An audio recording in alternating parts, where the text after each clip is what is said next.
Iran पर टूट पड़े 100 फाइटर जेट। बंकर में बैठे नेतन्याहू देख रहे थे पूरा लाइव अटैक। इजराइल ने की पूरे 25 दिन तैयारी।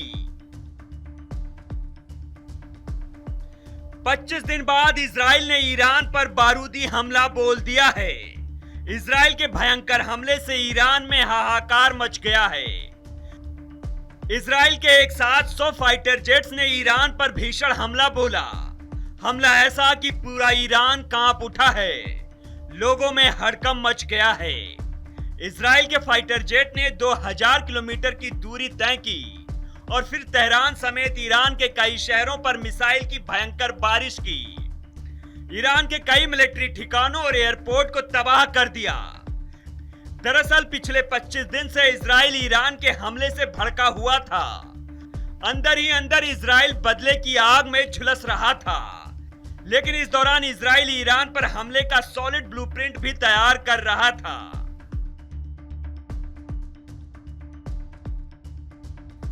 इजराइल के फाइटर जेट ईरान में मिसाइल बरसा रहे थे और उधर इजरायली प्रधानमंत्री बेंजामिन नेतन्याहू और रक्षा मंत्री गैलेंट बंकर में बैठकर ईरान पर हमले की एक एक तस्वीर लाइव देख रहे थे। ईरान पर हमले के ब्लूप्रिंट में नेतन्याहू ने 25 दिन के अंदर कई ईरानी टारगेट को लॉक किए थे और उन्हीं टारगेट को इजरायली F-35 फाइटर जेट पल भर में उड़ाकर सही सलामत इजराइल वापस लौट आए।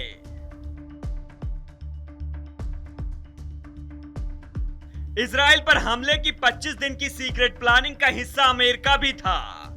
इजराइल पर ईरानी हमले के बाद से नेतन्याहू बाइडेन के बीच फोन पर बातचीत जारी थी। नेतन्याहू बाइडेन को ईरान पर कब और कैसे हमला करेंगे इसकी पूरी जानकारी साझा कर रहे थे। बाइडेन ने कहा था कि वो ईरान पर हमले की तारीख जानते हैं। इसके साथ ही अमेरिकी रक्षा सचिव ने इस बीच इजराइल का दौरा किया था। नेतन्याहू से ईरान पर हमले को लेकर चर्चा भी हुई थी। अमेरिकी विदेश मंत्री एंटनी ब्लिंकन भी इजराइल दौरे पर आए थे। अमेरिका ने भी अपनी एयर डिफेंस सिस्टम थाड तक इजराइल भेज दिया। इजराइल ने बदला लेने से पहले ईरान के प्यादे को भी चोट पहुंचाई, जो ईरान पर हमले के बीच अड़चन बन सकते थे।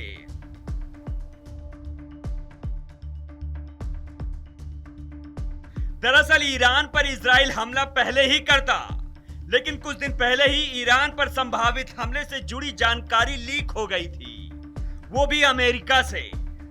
ईरान पर हमले का सीक्रेट प्लानिंग लीक होने की वजह से इजराइल को उस वक्त ईरान पर जवाबी अटैक टालना पड़ा था, जिसके बाद नया प्लान तैयार कर ईरान को दहला दिया गया।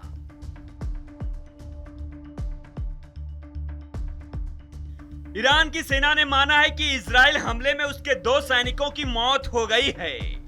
इससे पहले ईरान ने कहा था कि इस हमले में उसे सीमित नुकसान पहुंचा है। ईरान ने कहा कि इजराइल ने अपने हमले में उनके 2 सैन्य ठिकानों को भी नुकसान पहुंचाया है। फिलहाल कैसी लगी आपको हमारी ये खबर, हमें कमेंट सेक्शन में जरूर बताइएगा।